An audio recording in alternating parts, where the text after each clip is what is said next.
Hello, everyone, and welcome to Jump Up Supercast, the only podcast on the internet to say Happy 25th anniversary to Donkey Kong Country. I'm Will, and joining me this week, Brandon. Donkey Kong Country 2, best game of all time, possibly. And Ills. Doesn't have Dixie, doesn't count. I don't want to hear it. Wow. Everyone that's working on that first game is crying. Yeah. Tears in their eyes. I mean, They probably worked on the second game, so they know what I'm about.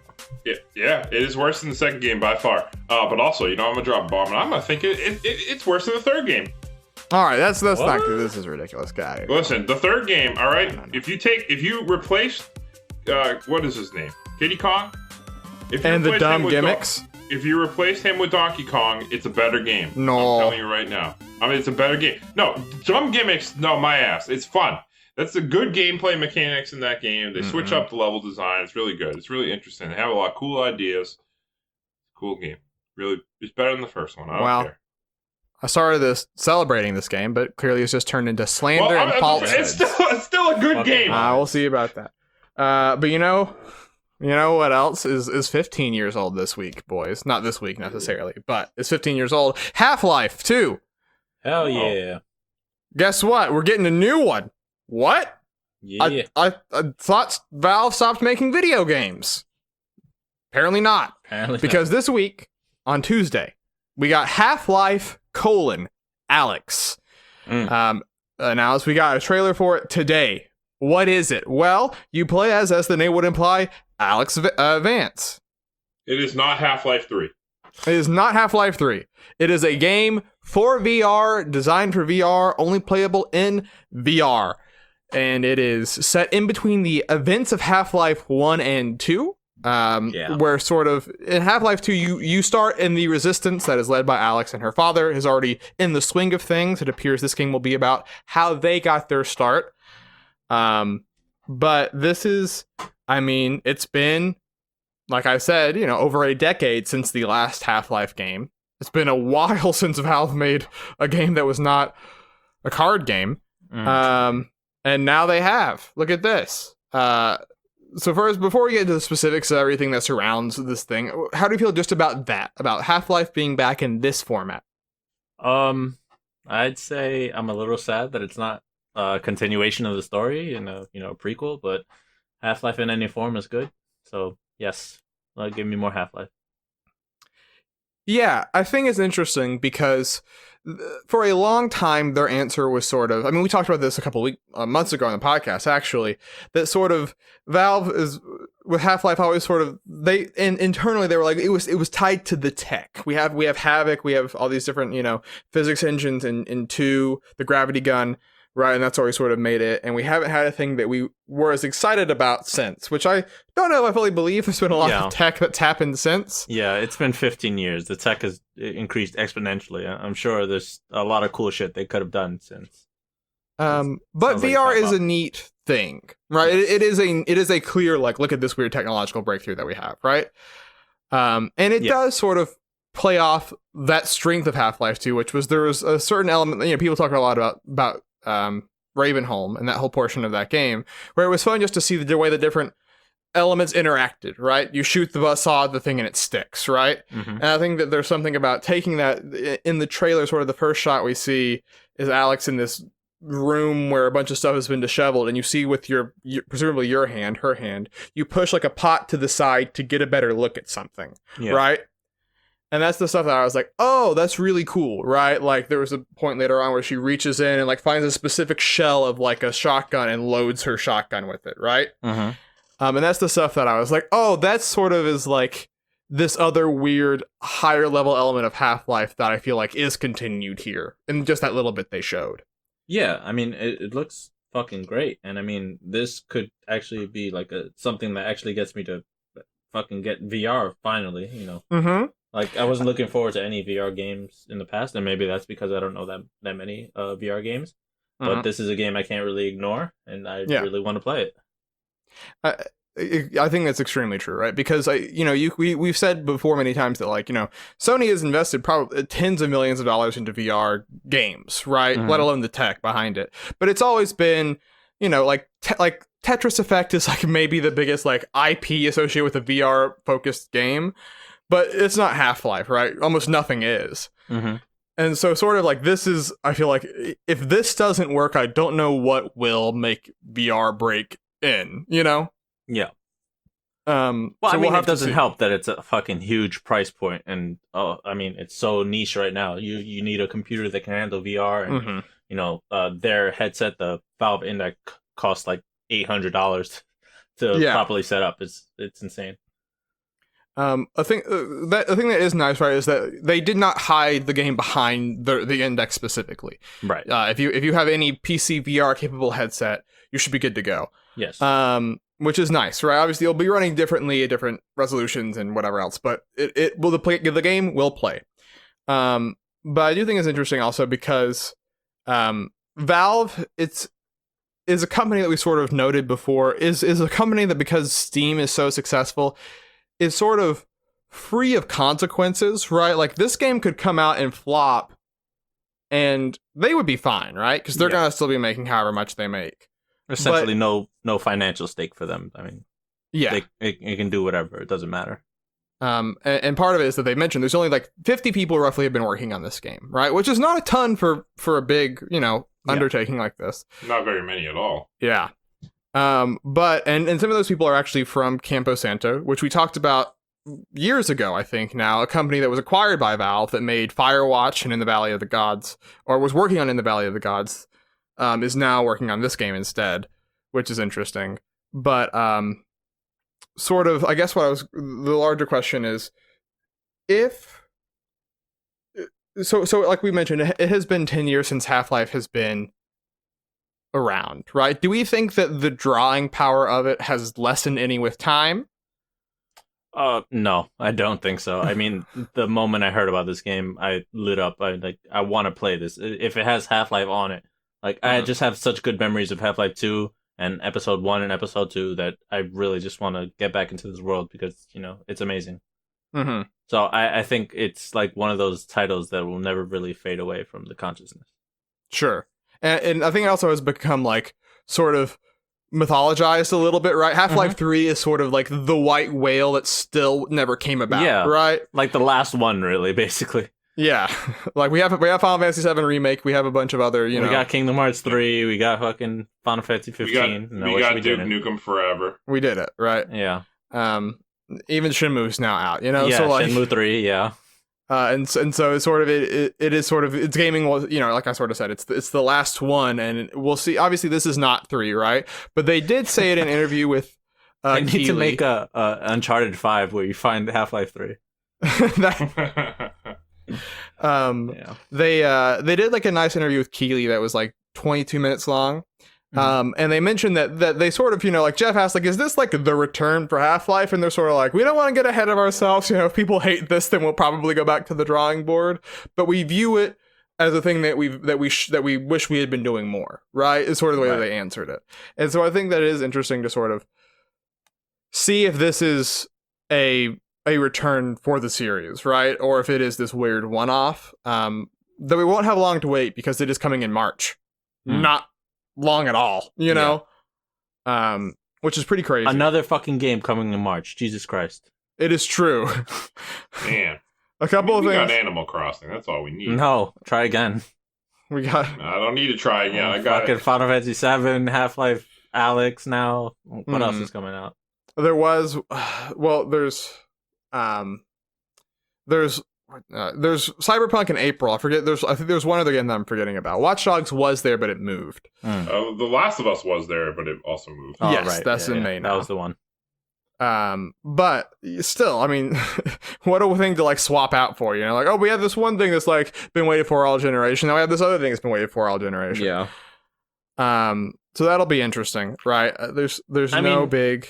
It's nice that we get some new blood into the franchise. Lore speaking, getting a new game in there, but hopefully, they get a fire under their asses and actually start, building out the story again.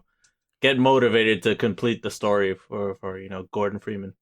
Yeah, but, I mean, damn, why is it taking 15 years? I think it's so interesting because it's like we said, they're sort of a company that's free of like, they don't have to put out games, right? They just sort of can if they want to. but they have this situation in front of them where, like, a lot of the original people that were gone from the Half-Life, they were there originally, are now gone, right? I mean, the guy who wrote Half-Life 1 and 2 published, I think it was almost a year ago exactly, what the script for Half-Life 3 sort of was, what, like, the general story beats were. Yeah. And so when that happened, I sort of thought, oh, it's just, like, dead. But now I think it's not, right? Now I think that there is sort of this, maybe they'll have a different answer than what that original writer had, but, at least we'll have this to sort of get an indicator of if they strike the right tone, like. And I mean, there's no shortage of people who want to work for Valve. I mean, come on. Yeah. You can find some talented people to make this game happen. Mm-hmm. So, yeah. So it'll be interesting. That's the thing that just sort of, while that it was kept as quiet as it was too, by the way, like we talked about those like very vague rumors a while back, but like it sort of was 24 hours beforehand, people started having rumblings, and then it was just confirmed, which is pretty wild. Mm-hmm. Keeping it close to the chest. Yeah. I guess when you have 50 people, it's much easier to, versus like Ubisoft where there's 1,000 people. Mm-hmm. Even more of Assassin's Creed leak this week, by the way. Just that game cannot keep it quiet. You're going to be a Viking. But speaking of Vikings, who is now a Viking in Pokemon Sword and Shield? No. Meowth. Yeah. No. And Meowth has pillaged the banks because Pokemon Sword and Shield is launched and had is the fastest selling Switch game ever. It passed Smash Ultimate. In the span of 4 days, it sold 6 million copies. Hey, baby. Hey, people. They have no backbone, you know what I mean? I'm the only person out there who've actually fucking stuck to my boycott. I'm not letting it happen, all right? I'm not buying this fucking game. Exit forever. Never let it die. But this is, I think it's interesting. A couple things, just minor notes. One, the game, the Famitsu numbers, Famitsu is a Japanese game magazine, they published sales numbers. It was at 1.35 million, right? And people sort of thought, oh, that's like a step down. Pokemon's actually been like going down in Japan for a while, right? Turns out the next day when we get the number from Pokemon Company officially that it was actually 2 million copies sold. And that means Japan. Just Japan, right? Just Japan, right? Yeah. But that's wild because basically that's just the voucher effect, because Japan is semi well known for having a lower digital rate than everywhere else. People don't buy games as much there digitally. But it went from roughly like 17% to, like 30% of copies sold. And the main thing that people look at is the vouchers program, which is still a thing there, unlike here. Wow, how about bring it fucking back to America, Nintendo? Well, I mean, you could have held your vouchers until now. But... And no way, hold up. You fucking listen to me right now, all right? This is a demand. We're not asking. All right, that's all I got. There we go. We did it. You really held their feet to the fire there. Hey, they got to do it now. I demanded it. Bill Trinan is sweating. Tears. Wow, he is. But I think, besides the fact that like it is very successful, right? I mean, Pokemon was always going to sell well, right? Even with all the controversy surrounding it. I don't know if people thought it would do as well as it is doing, but I think why not take the chance? Talk a little bit about the game, right? It's out now after talking about it for so long. Let's not be so brave. We don't have to do that. We can do it. We can do it. So, Brandon, you've beaten the game. Yeah, man. I've beaten the game. Wow. Ills is boycotted because he's couple of studs. Yeah, a couple of. It's not hard to beat Pokemon in a week. No, it's not. How do you feel about it, Brando? I feel good, man. I feel like I want to play it right now, but I can't. Doing this instead. Yeah. I really liked it a lot. And I mean, I'm not done. I'm nowhere near done. I've already put the in-game clock's given me about 55 hours in-game so far. Mm-hmm. People have an addiction. So that's less than a week. Yeah. I played it for like, I think 16 hours on day one. Mm-hmm. 16 out of 24 is quite a lot. Yeah. But yeah, I played it a lot over the last weekend and a lot this week. Mm-hmm. But yeah, it's really fun. I'm really liking just the post game. I know some people had some complaints about it at first, mm-hmm.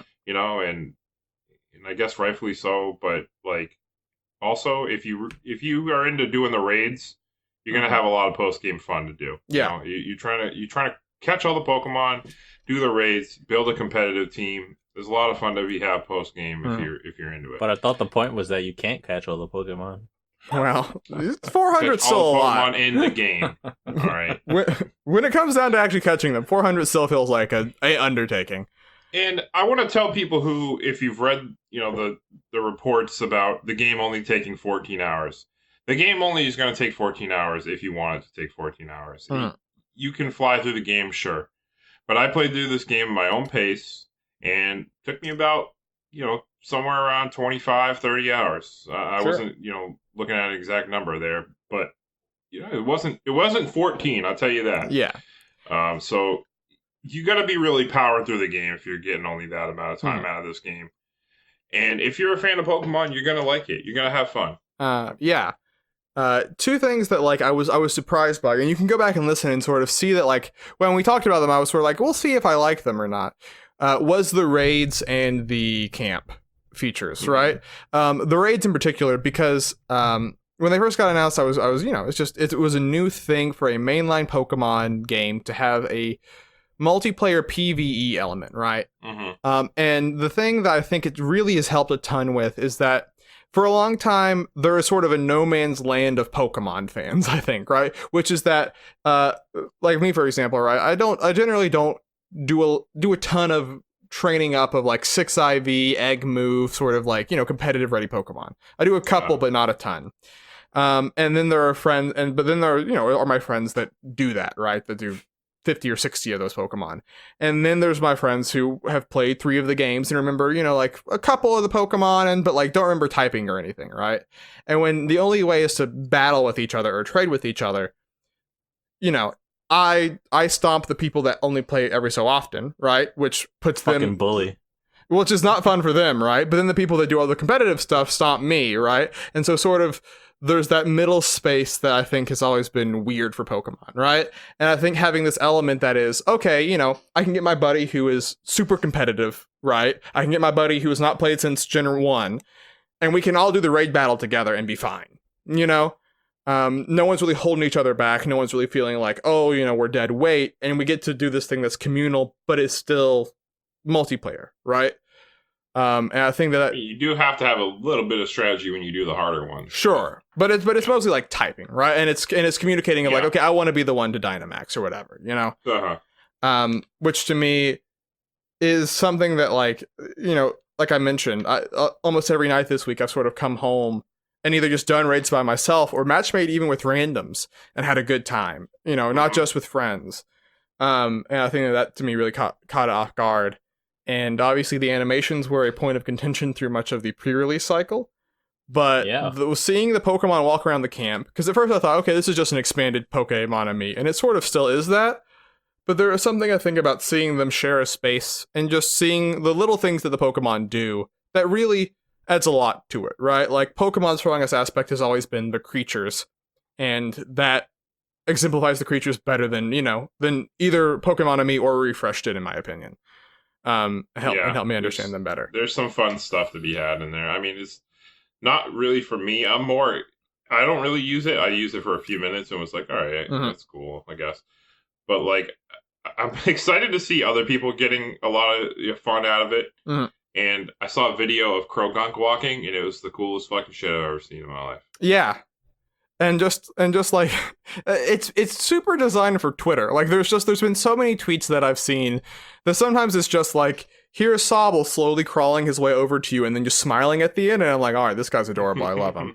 Right? And then sometimes there's ones where it's like one of the new Pokemon and Gardevoir fighting, and it's just the person in the background going like, the girls are fighting, and like that gets 100,000 retweets, like it's wild how people go nuts for these weirdo creatures. Grimmsnarl picking up or Grimmsnarl, you're using the little feather, and he just goes over and absolutely kills you. Yes. Or like Cinderace kicking Wooloo across the arena. Like there's just those little things that I think work really well. And then obviously the wild area is interesting because it was sort of the thing I was most excited for. And as I play it more and more, at first I was sort of like, okay, it's a little small, it's a little whatever. But the more I play it, the more I sort of come to appreciate different aspects of it, right? I like the weather changing the Pokemon that you encounter. I at day one the performance was really rough because so many players were in the wild area at one time, but that's gotten a little bit better as the week's gone on. But just there's something I think that is really nice about having this sort of shared space that is like you're not interacting with other trainers a whole bunch, right? But it does feel like there's more of an adventure element to it, especially with the higher level Pokemon, right? There's something that's so cool about like being chased by a guy that you know is going to wreck you. And that there's that element of danger to Pokemon that has never really been there before, right? Like you can sometimes stumble into higher level areas in Pokemon, but not really before this. But that makes it where, you know, after every gym, I would go back and I would catch that Pokemon that beat me up before. And there was, I think, something very satisfying about that. Yeah, I mean, except for after you beat the game and all the Pokemon are the same level. And that was kind of shady. I'm not a big fan of that. Did you notice that, Will? The what? After you beat the game, every Pokemon in the wild area is like level 60. Is that true?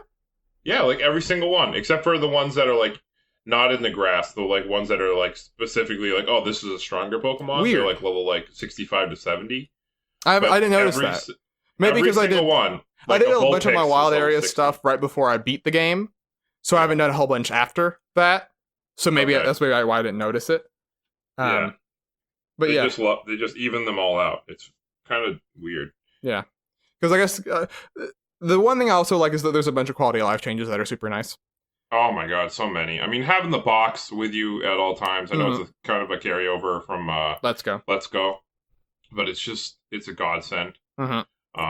The IV checker thing that you get after you beat the game and do the battle tower. Yeah, the thing's awesome. Mm-hmm. I mean, just small little things that you can even customize your menu when you bring up the menu. You can move the stuff around, like where save is and Pokedex is and all the things.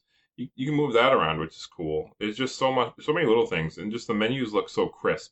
They just look really nice and easy on the eyes. I really appreciate all the little things. I mean, I'm trying to think of another one that I really like. I really like the EXP candies, right, that you get for doing the raids, because especially whenever you want to max out a Pokemon, raise a Pokemon quickly. We can you can whatchamacallit. You like raising a Pokemon before was difficult. You can do it now way easier. You can get Pokemon level 100 with like 10 candies that are XL, right, which is super nice.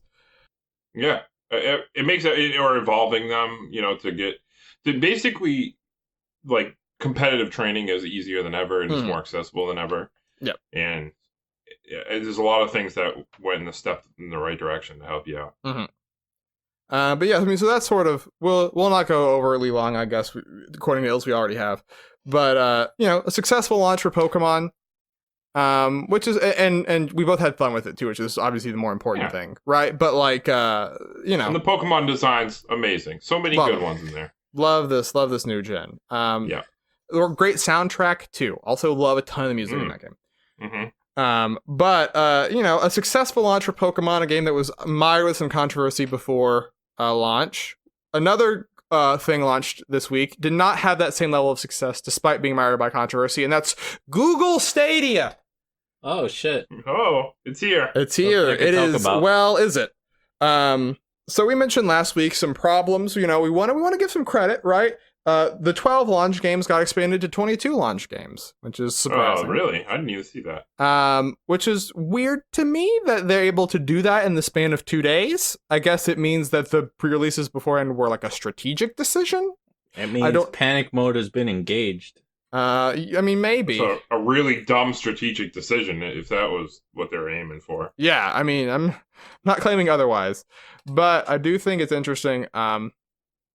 So when I said it's out, I should say for some people, right? So right now, if you want to use Stadia, as we noted last week, you have to have bought the Stadia's Founders Edition, right? To get the Chromecast Ultra, they'll let you use Stadia along with the controller, and 3 months of Stadia Pro. The thing is, they mentioned that the codes would start coming out in waves, right? For people to be able to access it once they get it. What they did not clarify is that right now, only the people that pre-ordered in the month of June are actually able to use their Stadia, despite people having received it 2 days ago. Huh? So how? What? They had to send out code. So I guess they were worried about people getting on all at once and overwhelming it, right? So they said, we're going to do it in waves, but they didn't communicate that with people. So then people suddenly had Stadias in their houses that they couldn't do it, or the Chromecast Ultras that they couldn't do anything with for like 48 hours. Jesus Christ. Why? Who thinks of this? This is the dumbest fucking thing. Yeah, and so like the Stadia like subreddit is just people being like, well, I have a good doorstop for the time being, you know? What the fuck? Because I can't do anything with this right now. How do you not tell people? Oh, Jesus Christ. Google, what the fuck are you doing? It's a very confusing thing. And even the people that are on, right? People, you know, we sort of said it will be interesting to see how the tech works, right, for different people. And I think the general impression is like, it is impressive what Google Stadia can do in terms of like latency and stuff, but it is not perfect, and therefore it's sort of like a Kinect situation, right? Where it's like, I could use my voice to navigate everywhere and do all these things with the menus, but why wouldn't I just use a controller and a button that's faster? Because right? It's obviously worse to do it. It's less precise. Like the added benefit is mired by all the problems that come with it. Like, yeah, you wouldn't want to play a game this way if it's stuttering on you. Like, no way. Yeah. And the thing is, like, for example, Destiny 2, right? Destiny 2 is one of the 2 games on Stadia Pro, right, which is the paid service. So everyone that has Stadia right now has Stadia Pro because it came with the Founders Edition, the only way to get it. And right now the overall player base is at 10K, which is not a lot for everyone. That's everyone that has a Stadia owns Destiny 2, and there's 10,000 people that are playing it. Wow. Which indicates to me that they said the Founders Edition sold out everyone. I don't know if maybe they just understocked it, right? Or maybe they need to, you know, they said that roughly 50% of people have codes, so I guess when launch comes around, it'll be higher. When everyone gets their codes to play the game, it'll be higher, right? But this thing is... there's nothing, like, it's so hard to find a positive, right? Like, there are guys that I know in other chats that have been excited for Stadia, bought the Founders Edition, have had that whole thing, and have just been sad the last 3 days. Who are these people? Who do you associate with? You know, they like to buy every new piece of tech on the market, right? Not gonna do that. but like, there are people that love every new piece of tech, love to try new things, right? And like, already one of the guys has just moved on to getting into the xCloud program because he got in the beta. Yeah. And so it's just like, bye. But like, you know, he dropped $110 on this thing. Jesus Christ. So yeah, that's a weird one. There's not a lot of good news that comes out of Stadia. So we're sort of still where we have been with it. Yeah. Don't get it. It's not dead in the water yet. But it's dying. It's flailing. It's not doing well in the water. I don't think it could swim. They could turn things around. It's not impossible. Sure. So, you know, it'll be interesting to keep an eye on it, at least. We'll see. We'll see. Maybe laugh at it a little bit, but keep an eye on it. I mean, I'm willing to kick it while it's down, no problem. But you know, while we will kick a thing while it is down, we also need to remember on this week to be thankful. What a transition, huh? Well, I'm thankful for having something to kick, so. It's true. Sometimes you just want something to bully. Yeah. You know all about bullying. Maybe, yeah.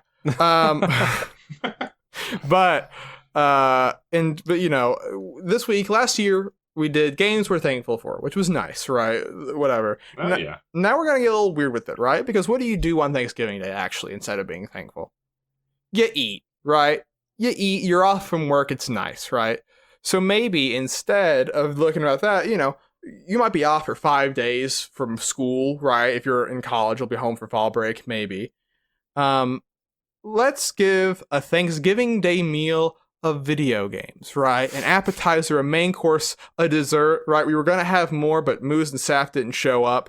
So instead, each of us has prepared our own recommended little chef's choice, you know? Yeah, more food for us. Thank you, guys. Okay. I'm thankful they're not here. Yeah, true. I'm always thankful they're not here. But, you know, so we'll go one by one and sort of give our reasoning on why we think we chose what we chose. All right. So Brandon, do you want to go first? Yeah, why not? Why not? All right, I'll go first. So let me find my list. Okay. Good. Bear with me for like 1 second. He's getting the menu out. Show you. Yeah, gotta get the menu out. Gotta get my napkin around my neck so I don't get. You got a restaurant for Thanksgiving? What the fuck? Oh yeah, baby. So I'm not cooking. So we're gonna bring out the appetizer right first. So when you think about appetizer, you think about it's gonna just to get you into it, something to not too filling. You don't want to get full on the appetizer. So I went with a game that's a little short, but it gets you excited to play more video games. And I don't know if you heard of a little studio called Twisted Pixel before. They used to make games on the Xbox 360. Now they're doing a lot of VR stuff nowadays, but not having VR, I can't really keep up with what they're doing.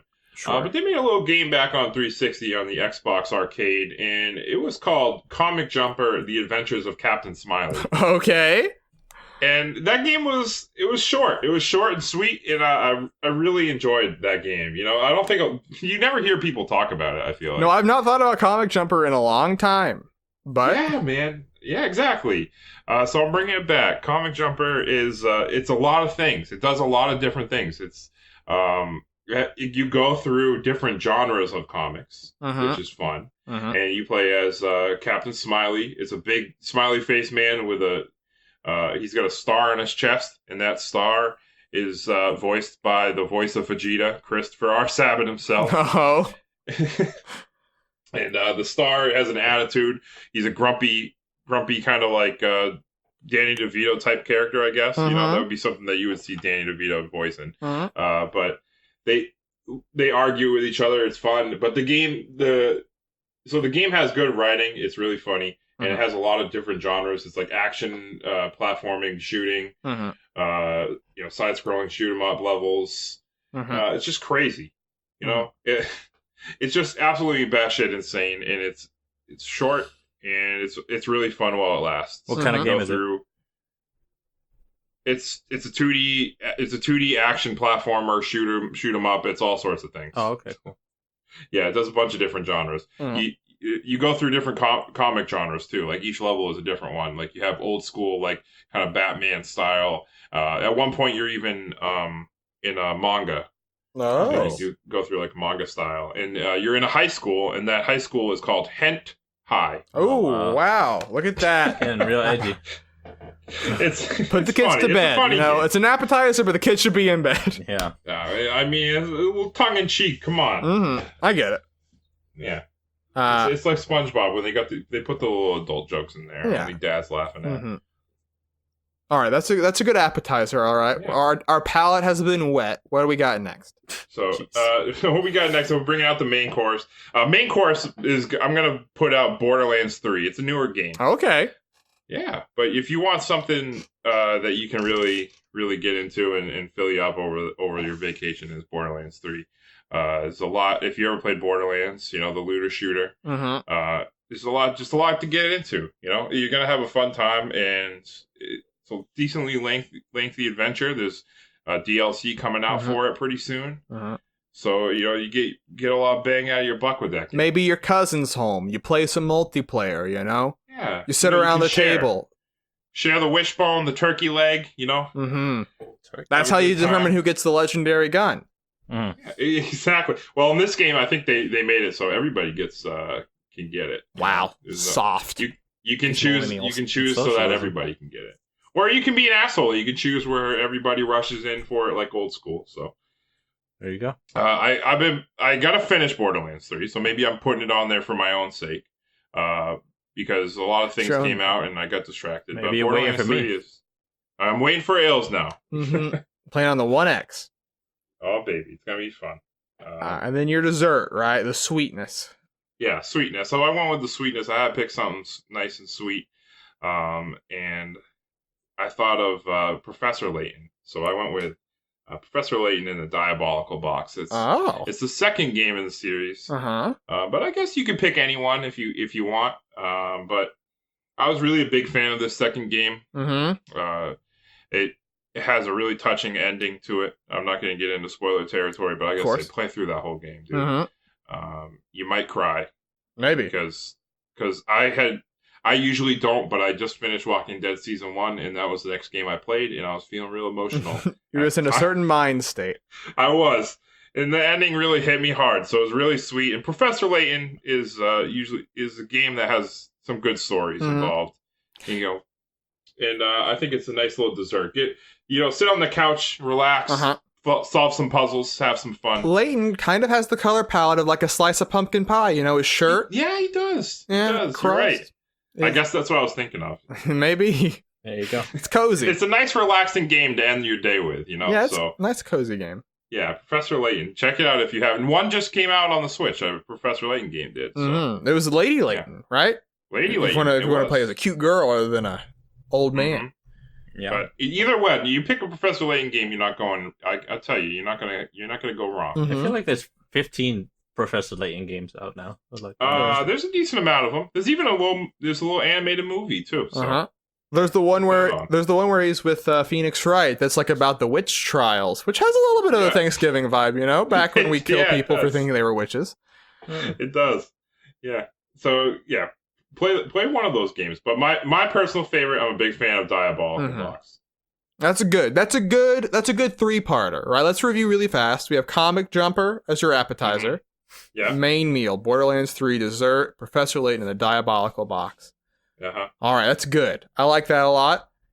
Chef Ills, what do we got going on? Oh, I guess it's me. All right, we're gonna start off with something very, very flashy, maybe. I guess you'd call it, but sort of tangentially food related. My friend Pedro, we're gonna go with. Oh, first of all, let me say first that my meal has a theme to it. It's all games that came out this year and all indie games. Okay. Oh, okay. All right. So, the first thing is My Friend Pedro. It's a side-scrolling action game where you have to perform a lot of crazy maneuvers with shooting lots of people with guns and jumping around in slow motion. It's pretty fucking fun. The level design is quite nice. I mean, I think it's very on point.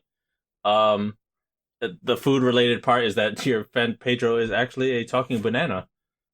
And you have to I don't want to spoil anything, but you go into special banana related worlds, which is pretty fun. Okay. At one part of the game. And I mean it's not too long. I mean, I think it's like 3 hours long. It's not a huge game. But I mean, when you play it, it feels good to play. I mean, you want to keep playing it. It's very pretty, very fun. As I said. And so that's my appetizer. Nice choice. All right. My dinner is I'm gonna go with something I think we've all played, which is Bloodstained: The Ritual of the Night. Good choice. Yeah. So there's tons of turkey in that game. Yes, clearly. There is. And that was the reason why I chose it. Not really.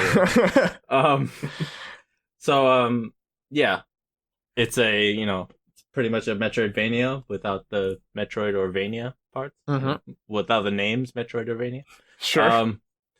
Famously, Igarashi's return to the genre. I think it's a very solid game. It's about 12 to 15 hours of solid action platforming 2D again, because I love 2D games. And I mean, I think we've all heard of it. It plays great. I mean, there's a ton of weapons and items, and the castle's huge. And there's an actually pretty fun story to it. So there's some interesting little twists. And so that's my dinner. And for dessert, a game that's not bloody and horrible, but that is 2D. We're gonna go with Gato Roboto. Hey! Which is another Metroidvania, because that's clearly my favorite genre of all time. So you play as like a cat inside of a robot suit, giant robot suit. It's a very short game. It's like 2 hours long, but you go through like Metroidvania-ish levels. A variety of puzzle solving, whatever. But it's pretty cute. It's very endearing. I mean, it's a cat inside a robot suit. What what else can you ask for? What else can you ask for? I couldn't ask for anything. No, I really couldn't either.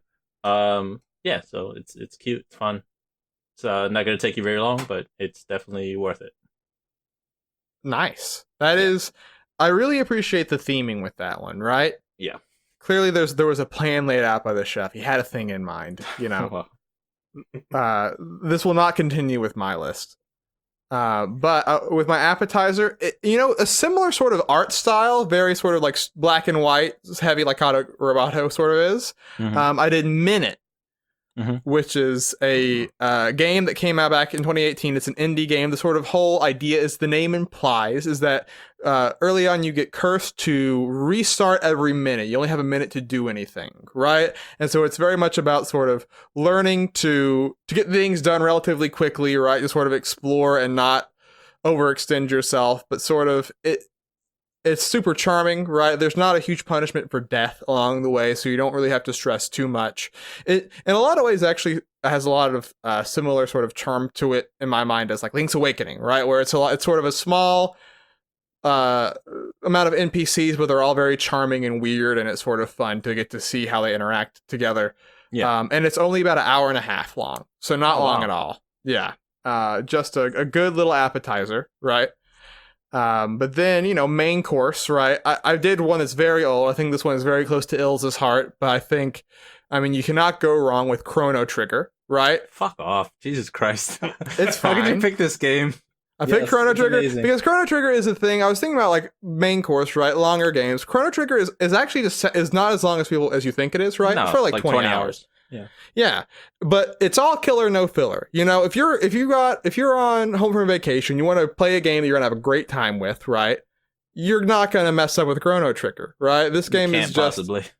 It's cozy, right? Like Chrono Trigger just has like these characters and this warmth to its sort of art style that I think just comes off the screen in a very great way. Everyone said everything they can about this game, but if you haven't played it, come on, the best game your main of all time. course. Maybe It is. But so that's a big one, obviously, right? You're gonna be feeling you don't want to do something that's like Chrono Trigger after playing Chrono Trigger, right? You want to give it some time, some space, right? There's nothing like Chrono Trigger. So for the final thing, another game that you could beat in an hour, roughly, is Sayonara Wild Hearts for my dessert, right? And this is one that is, it is sickly sweet, right? It is a pop album video game, but it is so cool because it is, like I said, it's designed with it in mind. The music and the gameplay and the art style all flows so well together. I love rhythm games, right? And this is sort of a rhythm game that is not like almost any other that I've played. And it is, it's designed as an album, right? Like I said at the start, so it's only 45 minutes long, roughly, right? But it's sort of, I think it's a nice palate cleanser, it's sort of like, oh, okay, the colors are bright, the music's fun, I had a good time, now I can get back to the real world, you know what I'm saying? Thanksgiving is over, but we had a good time with these video games. That is, I think you couldn't go wrong with any of those, to be honest. I obviously can't, that would be self-aggrandizing, but I think we all did good choices. What the fuck? Yeah, unlike some other people that are on this podcast. Yeah, they have terrible taste. Never listen to them. And what you should really do is play Ring Fit Adventure instead because you ate too much. Hell yeah. Fatty. But I was thinking of choosing that, but I didn't want to be a dick. Yeah, I did too. But I swapped at the very last minute. I was going to be my beat on my dessert, but that would just be, they're eating your carrots for dessert. What's going on, Dude, you're gonna pass out after you eat, man. You can't be playing that game. It's true. What's the thing that's in the turkey that makes you get knocked out? The chemical? Turkey juice. Whatever. I don't remember. Serotonin, there it is.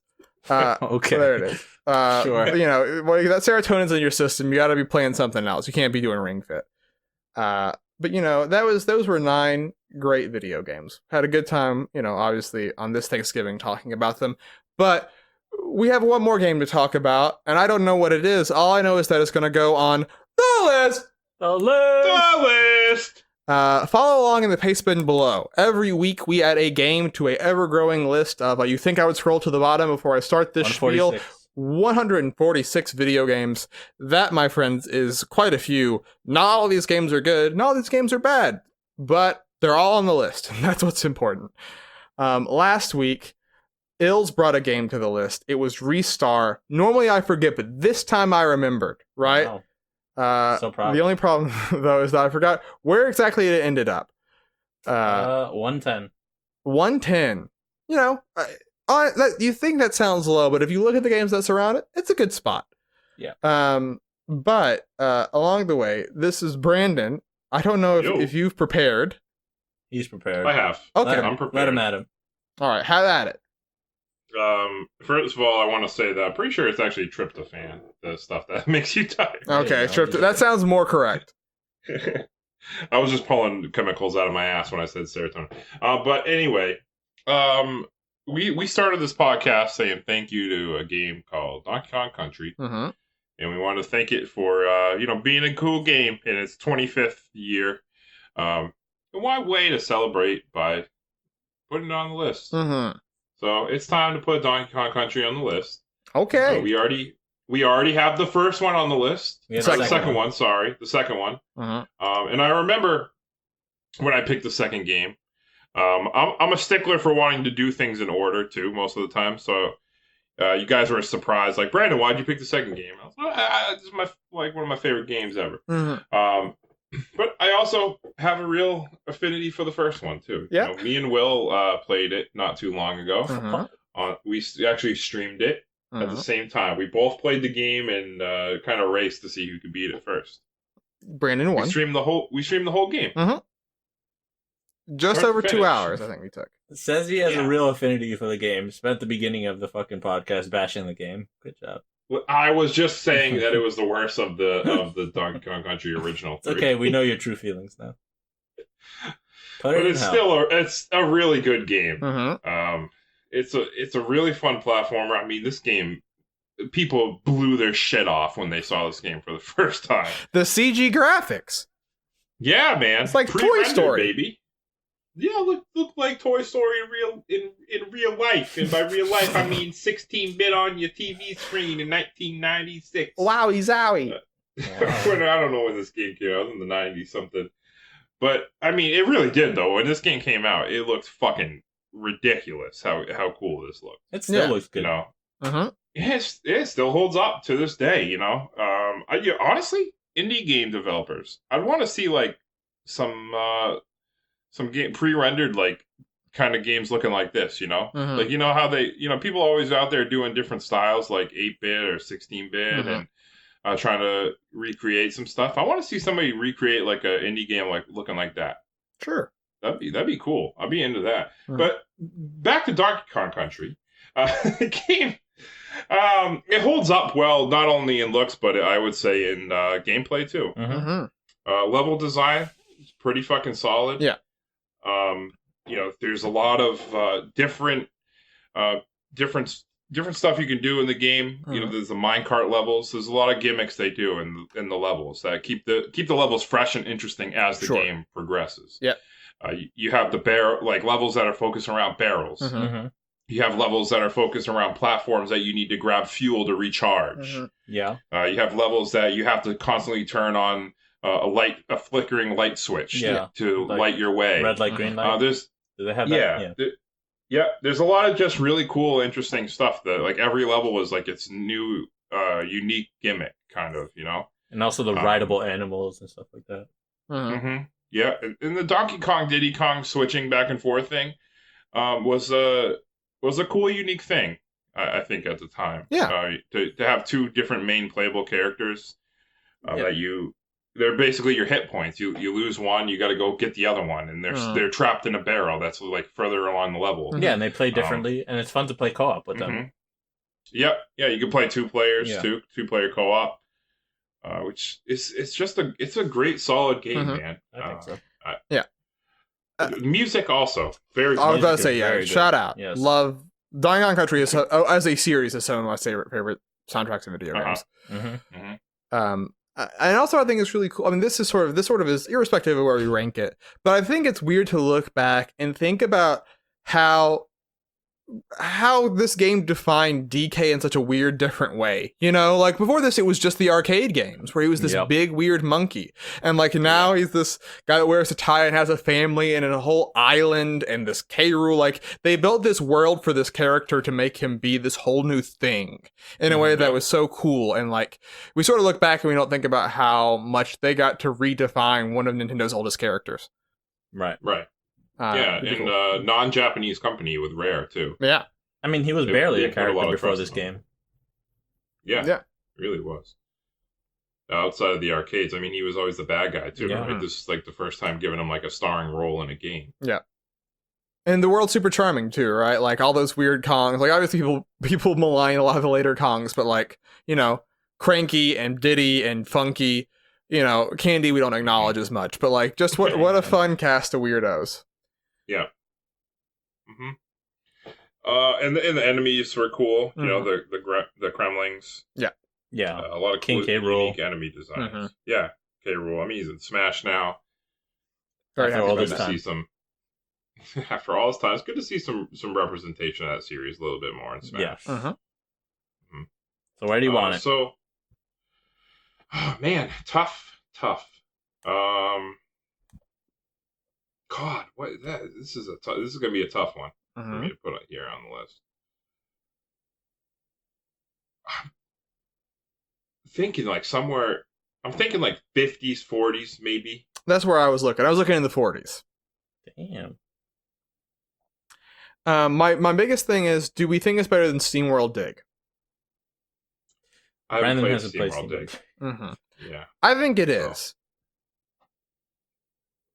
That's a real hard one. I don't know. Yeah. Damn. I don't know. I like both these games so much. Right. Fuck. I mean, Donkey Kong made it in Punch Out. He did. Is it better than Punch Out? It's better. I think if it was up just to me, I would put it right below Shovel Knight, maybe. Oof. Oh man. I've put it above. Yeah. I don't know if I could put it above Shovel Knight. I'll put it above GoldenEye for sure, but yeah, I mean if it's above Shovel Knight, I want to put it above Octopath. GoldenEye, Shovel Knight, and Donkey Kong Country. You can link them all together if you really think about it. No. I mean, you got Donkey Kong Country, you got Grant Kirkhope made the music, but he also made the music in Shovel Knight. But then, Rare made GoldenEye and Donkey Kong Country. I mean, you can link them all together, man. Just saying. Okay. Yeah, I mean, we can link. Let's link every game together. Let's do it. We're gonna do that thing. Ryu's the key to all this. Ryu's been in every video game, so we'll just go to Street Fighter V and work from there. But okay, I don't know if it's better than Shovel Knight. I mean, it is. I think that Shovel Knight has more variety to it, right? Yeah. Especially with just Plague of Shadows, Spectre of Torment, not even counting Kingdom Cards. If you're looking at Treasure Trove, looking at it as a whole package, I mean, it's a better game. I think Donkey Kong Country, all the good things said about it, might be a little slippery in the terms of the controls. It's a little slippery. But I feel like I would say that for the second game too. But the second game has Dixie in it. Her hair gives you that control that you need, I think. But the first one, there's some platforming in the first one that can get a real pain, I think. Yeah, I mean there are definitely moments of frustration, right? I would say it's not as tight at controlling as like Mario is, right? But also some of those barrels in the snow level especially are a real pain in the ass. The one with the blizzard. Yeah. I would say that there are similar moments of frustration with Mega Man for me too as well, though. Yeah, I mean Mega Man's like one of those games that like it's hard for the sake of being hard. Yeah. Yeah, in some parts, yeah. You're supposed to learn the level, basically. Yeah. Sometimes can feel unfair or really annoying. SteamWorld, I think, is a really neat idea, but it's hard, right? Because I do feel like maybe it's just because I played Dig 2 that Dig sort of feels like, oh, like it's the first idea right? Like, and they did a lot of neat stuff with it, but there was so much more. Which spot we're fighting right now?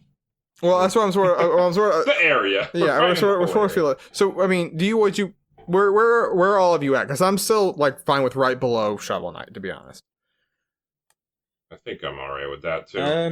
To be fair, but yeah, I mean, I guess I wouldn't mind putting above SteamWorld. Like, it's not that big a deal. Yeah. Yeah. And I put it above Mega Man, I think. So I think I would put SteamWorld Dig 2 above it, but that's a different conversation. Yeah, that's a whole different thing. Yeah. So. Okay, so I mean, do we do it? Yeah, that sounds good. I'm okay with it. All right. That sounds good to me. All right, so there it is. Number 45 on the list, we now have Donkey Kong Country. Surrounding it, we have 43 GoldenEye 007, 44 Shovel Knight Treasure Trove, 45 Donkey Kong Country, 46 Rock Band, and then 47 Mega Man 3. That is the list. That is the podcast for this week. Before we go, and before we start to do some wrapping up, Brandon, would you like to do a final phrase this week? Sure. All right, while you think on that, quick plugs.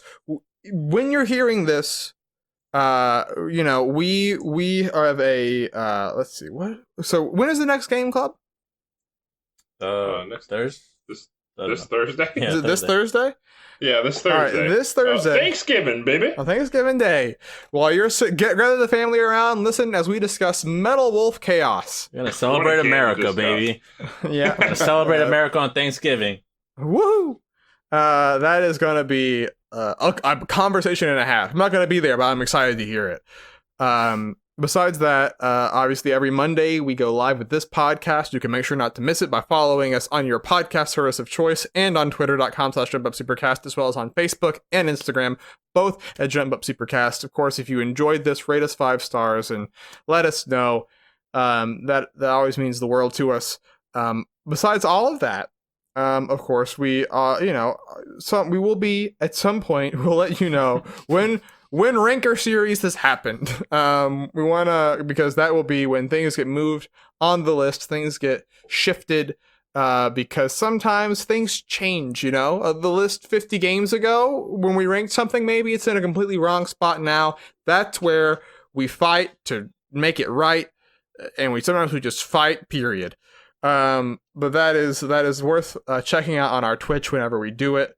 The archive will be up even if you miss it live. But of course, that is. It'll also be on the YouTube.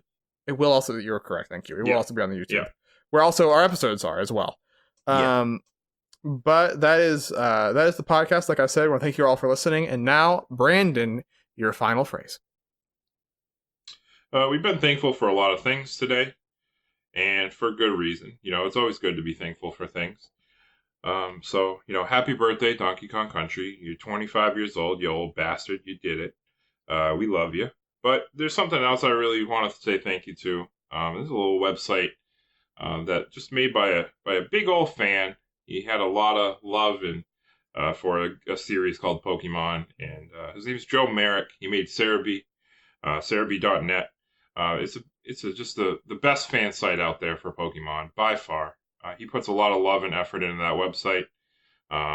So, some people have been giving him a hard time about Pokemon Sword and Shield with all the controversy about it.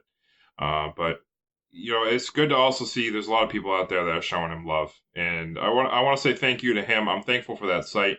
I've been using it for years. It's always been just a great asset to look up anything Pokemon related, whether it's, stuff in the game or just news from outside of the games like anime, merchandise, whatever it is. He's covered it all. He only reports the facts, and I really appreciate it. I appreciate everything he does. So thanks, man. Keep it up. We love you. Anybody listening, we appreciate you too. So go out there, play some video games, and be nice.